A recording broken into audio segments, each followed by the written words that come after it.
ಮಾಡ್ತಕ್ಕಂಗ ನಾವು ಪೇಮೆಂಟ್ ಇಲ್ಲ ಮೇಡಮ್.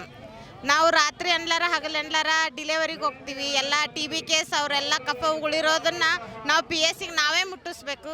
ನಮ್ಗೆ ಅದ್ರ ತಕ್ಕಂಗೆ ಬೆಲೆ ಕೊಡ್ತಾ ಇಲ್ಲ. ಆಶಾದಾರ ಏನಪ್ಪ ಅಂತಂದ್ರೆ ಇವ್ರು ಏನು ಕೆಲಸ ಮಾಡ್ತಾರೆ, ಇವ್ರು ದುಡ್ಡು ತಕ್ಕಂಗೆ ಇವ್ರ ಪೇಮೆಂಟ ಜಾಸ್ತಿ ಅಂತ ಅಂತಾರೆ. ನಮಗೇನು ಬೆಲೆ ಇಲ್ಲ. ನಾವು ದುಡ್ದು ತಕ್ಕಂಗೆ ನಮಗೆ 15,000 ವೇತನ ಬೇಕಂತಂದು ನಾವು ಇಲ್ಲಿ ಸ್ಟ್ರೈಕಿಗೆ ಕುಂತೀವಿ. 15,000 ಪೇಮೆಂಟ್ ಆಗುವವರೆಗೂ ನಾವು ಹೋಗೋದಿಲ್ಲ. ನಾವು ಇವಾಗ ಡಿಲೆವರಿದು ಆಯ್ತು ರೀ ಮೇಡಮ್. ಮತ್ತು BP ಶುಗರ್ ಅಂತ NCD ಕ್ಯಾಂಪ್, ಕ್ಯಾನ್ಸರ್ ಆಯಿತು, BP ಶುಗರ್ ಆಯಿತು, ಮತ್ತು 100 ಡೇಸ್ ಅಂತಂದು ಇವಾಗ ಸರ್ವೆ ಮಾಡಕ್ಕೆ ಕೊಟ್ಟಿದ್ದಾರೆ. ಮತ್ತು ಇವಾಗ 30 ವರ್ಷದ ಮೇಲ್ಪಟ್ಟವ್ರನ್ನ ನಾವು BP ಶುಗರು ಕ್ಯಾನ್ಸರ್ನ ಕಂಡುಹಿಡಿಬೇಕಂತಂದು ಹೇಳಕತ್ತಾರ. ಅದ್ರ ಬಗ್ಗೆನೂ ನಾವು ಈಗ ಸರ್ವೆ ಮಾಡಕತ್ತಿದ್ದೇವೆ. ಮತ್ತು ಹಾಗೆ ಈಗ NC ಚೆಕಪ್ ಆಯಿತು, ಮತ್ತು ತಾಯಿ ಮರಣ, ಶಿಶು ಮರಣದಾಯಿತು. ಇವೆರಡಕ್ಕಂತ ಕೆಲಸ ತೊಗೊಂಡಿರೋದನ್ನ ಬಿಟ್ಟು ಎಲ್ಲ ಆಭಾ ಕಾರ್ಡ್ ಆಯಿತು, ಈ ಶ್ರಮ ಕಾರ್ಡ್ ಆಯ್ತು, ಎಲ್ಲದು ಪ್ರತಿಯೊಂದನ್ನು ನಾವೇ ಮಾಡಕತ್ತಿದ್ದೀವಿ ರೀ ಮೇಡಮ್. ನಮ್ಗೆ ಅದ್ರ ತಕ್ಕಂಗೆ ನಮ್ಗೆ ಬೆಲೆ ಸಿಗ್ತಾ ಇಲ್ಲ. ನಮ್ಗೆ ಅದ್ರ ತಕ್ಕಂಗೆ ಪೇಮೆಂಟ್ ಕೊಡಲೇಬೇಕು ಇವರು. ನಮ್ಗೆ 5,000 ಪೇಮೆಂಟ್ ಎದಕ್ಕಾಗುತ್ತೆ ಮೇಡಮ್ ಇವಾಗ? 5,000 ಸಿಗ್ತಾ ಇದೆ. ನಮಗೆ ಏನಾಗುತ್ತೆ ಮೇಡಮ್ ಅದರಲ್ಲಿದ್ದ? ಅದಕ್ಕೆ ನಮ್ಗೆ ಮಕ್ಕಳಿಗೆ, ನಮ್ಮ ಗಂಡರಿಗೆ, ನಮ್ಗೆ ಎಜುಕೇಷನ್, ನಮ್ಮ ಮಕ್ಕಳಿಗೆ ಅದರಲ್ಲಿದ್ದ ಮನೆ ಎಲ್ಲ ಸಂಸಾರ ನಡೆಸ್ಬೇಕಂದ್ರೆ ನಮಗೆ ಅದಷ್ಟು ಪೇಮೆಂಟ್ ಆಗುತ್ತಾ? ಆಗೋದಿಲ್ಲ ಮೇಡಮ್. ಅದಕ್ಕೆ ನಮಗೆ ತಕ್ಕಂಗೆ 15,000 ವೇತನ ಕೊಡಲೇಬೇಕು. 15,000ನ ಬೇಡಿಕೆ ಇಡ್ತಾ ಇದೆ.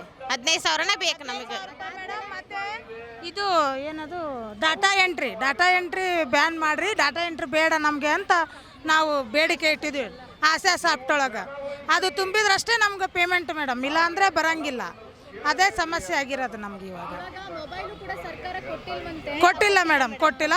ಸಿಮ್ ಕೊಟ್ಟಿದ್ರು ಮೇಡಮ್, BSNL ಅದೆಲ್ಲ BSNL ಬಂದಾಗಿ ಮೇಡಮ್, ನೆಟ್ವರ್ಕೇ ಇಲ್ಲ ಮೇಡಮ್ ಅವು. ಮತ್ತೆಲ್ಲ ಫೋನಾಗೆ ತುಂಬಂದ್ರೆ ನಮಗೆ ಸಮಸ್ಯೆ ಆಗಕತ್ತವ ಮೇಡಮ್. ಒಮ್ಮೊಮ್ಮೆ ಹೋಗ್ತಾವೆ, ಒಮ್ಮೊಮ್ಮೆ ಹೋಗಂಗಿಲ್ಲ. ಬೇರೆದವ್ರು ಯಾರೋ ತುಂಬ್ಕೊಂಡು ಬಿಟ್ಟಿರ್ತಾರೆ ಮೇಡಮ್. ಹಾಗಾಗಿ ನಮ್ಮದು ತಿಂಗಳಿಗೆ ಆಗದೆ 1-2 ಡಿಲೆವರಿ ಆಗ್ತಿರ್ತವೆ. ಮತ್ತು ಬೇರೆದವ್ರು ತುಂಬಿಕೊಂಡ್ರೆ ನಮ್ದು ಏನಾಗಬೇಕಂತ ಸಮಸ್ಯೆ.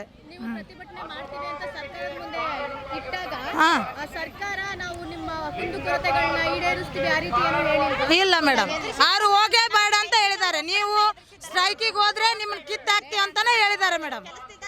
ಮತ್ತು ಈಗ 10-15 ವರ್ಷ ಮಾಡಿದ್ದಕ್ಕೆ ನಮ್ದೇನು ಸಾರ್ಥಕ ಐತಿ ಮೇಡಮ್? ಕಿತ್ತೆ ಹಾಕ್ತೀವಿ ಅಂತಂದು ನಾವು ಸ್ಟ್ರೈಕ್ ಬಿಡ್ಬೇಕಾ? ನಮ್ಗೆ ಹಾಕಿಲ್ವಾ ನಮ್ಮ ಕರ್ತವ್ಯಗಳನ್ನು ನಾವು ಕೇಳೋಕೆ? ನಮ್ಗೆ ಇದು ಬೆಲೆನೇ ಇಲ್ಲ ಇಲ್ಲಿ, ಹಾಕಿಲ್ಲ. ಹಾಂ, ಕಿತ್ತೆ ಹಾಕ್ತೀವಿ ಅಂದ್ರೆ ಏನು ಮೇಡಮ್? ನಮ್ದೇನು ಬಿಟ್ಟು ಬಿದ್ದಿದ್ದೀವ ನಾವೆಲ್ಲ? ಹಾಂ, ಹೌದಿಲ್ಲ? ನಮ್ಗೇನು ಕಾನೂನು ಗೊತ್ತಿಲ್ವಾ? ಹಾಂ, ನಮಗೇನ ಮೇಡಮ್, ತಾಯಿ ಮತ್ತು ಮಗುವಿಂದ ಅಷ್ಟೇ ನಾವು ಫಸ್ಟಿಗೆ ತೊಗೊಂಡಿರೋದು ಮೇಡಮ್. ನಮಗೆ ಇವಾಗ ಏನು ಹೇಳ್ತಿದ್ದಾರೆ ಅಂದರೆ ಎಲ್ಲ ಟೋಟಲ್ ಎಲ್ಲರೂ ಬರ್ತಾರೆ, ಎಲ್ಲರೂ ಹೇಳ್ತಾರೆ, ಎಲ್ಲರದು ಕೆಲಸ ಮಾಡ್ಬೇಕು ಮೇಡಮ್. ನಾವು ಎದುರಿಸ್ಕೊಂಡು ಎಲ್ಲರೂ ಏನಾದರೂ ಆದರೆ ನಿಮ್ಗೆ ಕಿತ್ತೆ ಹಾಕ್ತೀವಿ, ನೀವು ಕರೆಕ್ಟಾಗಿ ಮಾಡಲಿಲ್ಲ ಅಂದರೆ ನಿಮ್ಗೆ ಕಿತ್ತೆ ಹಾಕ್ತೀವಿ ಅಂತ. ಯಾಕೆ ನಮ್ಗೆ ಯಾರೂ ಬೆಲೆ ಇಲ್ಲ, ನಮ್ಮಿಂದ ಯಾರೂ ಬೆಂಬಲ ಇಲ್ಲ ಅಂತಂತಾರ ಮೇಡಮ್ ಇವರು? ಹಾಂ, ನಾವು 13 ವರ್ಷ ಆಯ್ತು ಮೇಡಮ್ ಮಾಡಕತ್ತಿ. ಮತ್ತು ನಮ್ಮ ಕಡೆಯಿಂದ ಏನೂ ಯೂಸ್ ಇಲ್ಲ ಅಂದರೆ ಮತ್ತೆ ಇಷ್ಟು ವರ್ಷ ಯಾಕೆ ನಮ್ಗೆ ದುಡಿಸ್ಕೊಂಡ್ರಿ ಇವರು? ಹೌದಿಲ್ಲ? ನಮ್ಮ ಕಡೆಯಿಂದ ಏನೂ ಯೂಸ್ ಇಲ್ಲ ಅಂದರೆ ಇಷ್ಟು ವರ್ಷ ಮತ್ತೆ ನಾವೇನು ಮಾಡಿದ್ವಿ? ಹೌದಿಲ್ರಿ? ಮತ್ತು ಈಗ 1 ವರ್ಷ 2 ವರ್ಷ ಆಯ್ತಂದ್ರೆ ಇಲ್ಲ. ನಮ್ಗಿಂತ ಸೀನಿಯರ್ ಇದ್ದಾರೆ, 15 ವರ್ಷದಿಂದ ಮಾಡೋರು ಇದ್ದಾರೆ. ನಾವು 2012ರಿಂದ ಬಂದಿರೋದು. ಮತ್ತು ನಾವು ಯೂಸ್ ಇಲ್ಲ ಅಂದರೆ ಮತ್ತೆ ಯಾಕೆ ನಮ್ಗೆ ಇಟ್ಕೊಂಡು ಇದನ್ನು ಮಾಡ್ತಾರೆ? ಎಲ್ಲರೂ ಬಂದು ನಮ್ಗೆ ಹೇಳ್ತಾರೆ ಯಾಕೆ ಯೂಸ್ ಇಲ್ಲ ಅಂದರೆ ಯಾಕೆ ಹೇಳ್ತಾರೆ ಅಂತ. ಹೌದಿಲ್ಲ ಮೇಡಮ್? ಪ್ರತಿಯೊಂದು ಎಲ್ಲರೂ ಬರ್ತಾರೆ. TB ಆಫೀಸರು, ಕುಷ್ಠರೋಗದ ಆಫೀಸರು, ಮತ್ತು ಕಲ್ಯಾಣ ಮತ್ತು ಕುಟುಂಬ ಇಲಾಖೆದವ್ರು ಬರ್ತಾರೆ. ಎಲ್ಲದೂ ಮಾಡ್ಬೇಕು ಮೇಡಮ್. ಮತ್ತು ನಾವು ಯೂಸ್ ಇಲ್ಲ ಅಂತ ಈಗ ನಮ್ಗೆ ಈಗ ನಾವು ಆ್ಯಕ್ಚುಲಿ ಸ್ಟ್ರೈಕಿಗೆ ಬರಬೇಕಾದ್ರೆ ನಮ್ಗೆ ಬೆದರಿಕೆ ಇಟ್ಟಿದ್ರು ಮೇಡಮ್. ಹೋಗಬೇಡಿ ನೀವು, ನಿಮ್ಗೆ ಕಿತ್ತೆ ಹಾಕ್ತೀವಿ ಅಂತ ಹೇಳ್ಯಾರ ಮೇಡಮ್. ನಾವೇನಾದರೂ ಆಗಲಿ ಅಂತ ಬಂದಿರೋದು ಮೇಡಮ್. ಹಾಂ, ನಾವು ಎಲ್ಲರೂ ಮೇಡಮ್ ಒಯ್ದದ್ಕ ಅದೇ ಅಂತೀವಿ ನಾವು ಒಬ್ರ ಇಬ್ರ ನಮ್ದು ಸ್ಟ್ರೆಂತ್ ನೋಡಿದ್ರೆ ತೆಗಿಬೇಕಲ್ಲ ಅವರು. ಹೌದು ಮೇಡಮ್. ಅಲ್ಲ, ಈಗಿಷ್ಟು ಇರೋದು ಯಾಕೆ ಯೂಸ್ ಅಂತ? ಯೂಸ್ ಇಲ್ಲ, ನೀವು ಹೋದ್ರೆ 3 ದಿನ ತಾನೆ. ಹಾಂ, ಹೌದು. ನಾರ್ವೆ ಸರ್ವೆ ಮೇಡಮ್, ನಾರ್ವೆ ಸರ್ವೆಯಿಂದ ಎಷ್ಟು ಟಾರ್ಚರ್ ಐತಂದ್ರೆ ಒಂದು ತಿಂಗಳೊಳಗೆ 2 ಫೋರ್ಟ್ ನೈಟ್ ಮಾಡಬೇಕು ಮೇಡಮ್ ನಾವು. 1ರಿಂದ 5 ಮತ್ತು 15ರಿಂದ 19 ಮಾಡ್ಬೇಕು ನಾವು. ಮತ್ತು ಇಷ್ಟೆಲ್ಲ ಮಾಡಿ ಯೂಸ್ ಇಲ್ಲ ಅಂತಂದ್ರೆ ಹೆಂಗೆ ಆಗುತ್ತೆ ಮೇಡಮ್? ಅದಕ್ಕೆ ಬಂದಿರೋದು ಮೇಡಮ್ ನಾವೀಗ. ಪ್ರತಿಯೊಂದನ್ನು 2 ಟ್ಯಾಂಕ್ ನೋಡ್ಬೇಕಂತಾರ. ಅವರು RCC ಮನೆ ಕಟ್ಸಿದ್ರ ಅದ್ರೊಳಗೆ ಲಾರ್ವಾ ನೋಡ್ಬೇಕಂತಾರ. ನಾವು ಚೆಲ್ಬೇಕಂತಂತಾರ.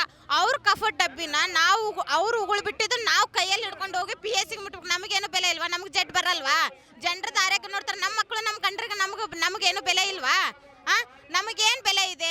ಪ್ರತಿಯೊಂದನ್ನು ಎದುರಿಸ್ಬಿಟ್ಟು ನಿಮಗೆ 250 ರೂಪಾಯಿ ಆಗ್ತಿಲ್ಲ. ಎಲ್ಲ ಸರ್ವೆ ಮಾಡ್ಬೇಕು. ಎಲ್ಲ ಪ್ರತಿಯೊಂದು ಜೆರಾಕ್ಸ್ ಮಾಡಿಸ್ಕೋಬೇಕಾದ್ರೂ ನಾವೇ ಜೆರಾಕ್ಸ್ ಮಾಡಿಸ್ಬೇಕು. ಇಲ್ಲ ಲೈನ್ ಹಾಕೋರಿ, ಲೈನ್ ಹಾಕೊಂಡು ಕಣ್ಣಿಟ್ಟು ಲೈನ್ ಹಾಕೊಂಡು ನಮ್ಮ ಎಲ್ಲ ಕಣ್ಣು ಹೋಗ್ಬಿಟ್ಟಿದ್ದಾವೆ.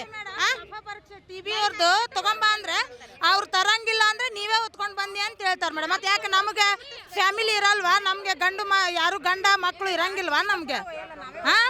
ಡಬ್ಬಿ ನಾವೇ ಒಯ್ಬೇಕು. ಅವ್ರು ಒಯ್ರಿ ನಿಮ್ಮ ಕೆಲಸ ಐತೆ ಅಂತ ಹೇಳ್ತಾರೆ ಮೇಡಮ್. ನಮಗೆ ಆರೋಗ್ಯ ಎಲ್ಲ ಅವ್ರು ನೋಡ್ಕೋತಾರ. ನಮ್ಮ ಗಂಡ ಮಕ್ಳಿಗೆ ಅವ್ರು ಆಯ್ತಾರ. ನಮ್ಮ ಹತ್ರ ಸ್ಕೂಟ ಮೇಲೆ ತರಿಸ್ಕೋತಾರೆ. ನಮ್ಮ ಹತ್ರ ಸ್ಕೂಟ ಮೇಲೆ ತರಿಸ್ಕೋತಾರೆ.